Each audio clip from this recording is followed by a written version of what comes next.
Assalamualaikum warahmatullahi wabarakatuh. Perkenalkan, nama saya Didi Nanjar, kelas PAI 5B.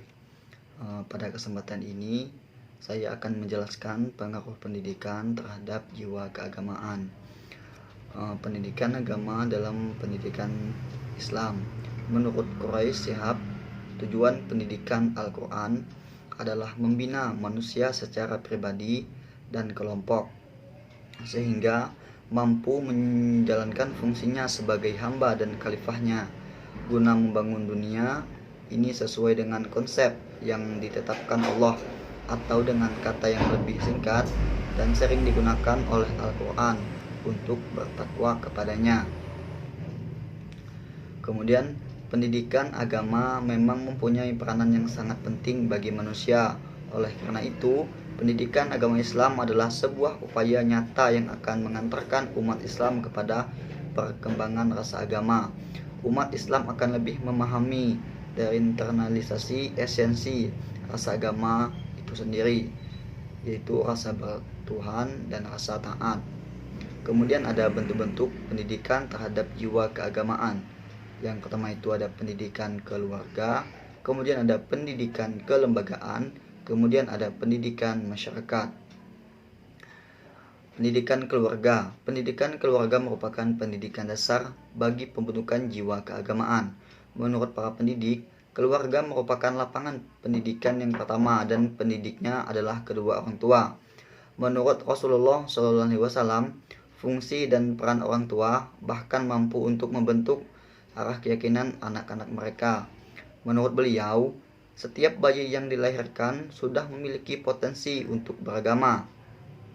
Namun, bentuk keyakinan agama yang akan dianut anaknya sepenuhnya tergantung dari bimbingan, pemeliharaan, dan pengaruh kedua orang tua mereka.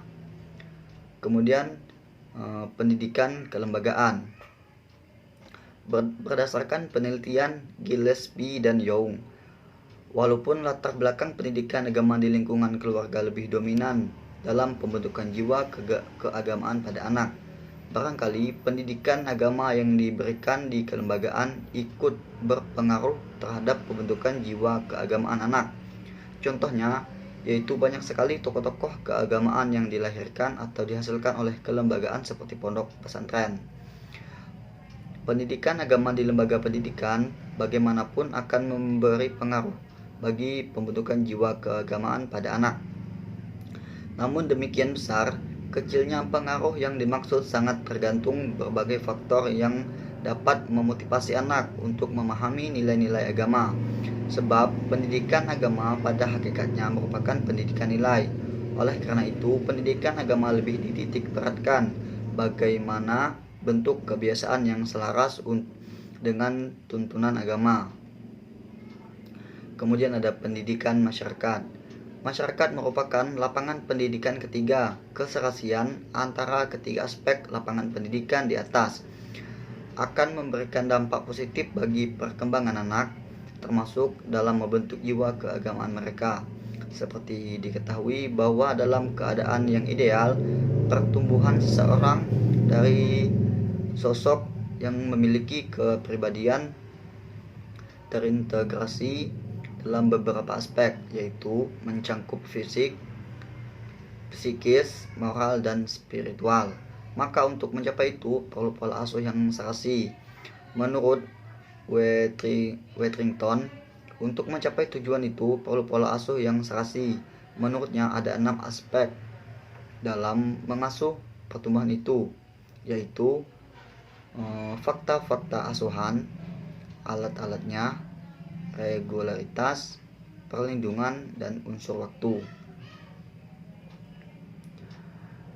Kemudian agama dan masalah sosial, tumbuh dan kesadaran agama, dan pengalaman agama.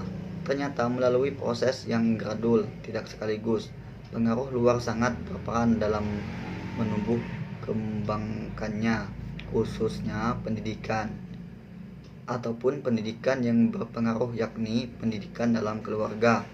Apabila dalam lingkungan keluarga anak-anak tidak diberikan pendidikan agama, biasanya sulit memperoleh kesadaran dan pengalaman agama yang memadai. Dalam konteks ini sebenarnya institusi pendidikan agama dapat berperan, demikian organisasi keagamaan, membiarkan anak jalanan atau menyerahkan semua kepada pemerintah. Bagaimanapun bukan sifat yang arif. Kasus anak jalanan nampaknya memang memerlukan penanganan yang serius. Selain menjadi masalah sosial, kasus ini juga menjadi bagian dari masalah keagamaan sebagai aplikasi dari kesadaran agama. Mungkin cukup sekian penyampaian materi dari saya. Jika ada salah, saya mohon ampun kepada Allah. Saya mohon ampun. Saya akhiri, wabillahi taufiq wal hidayah. Wassalamualaikum warahmatullahi wabarakatuh.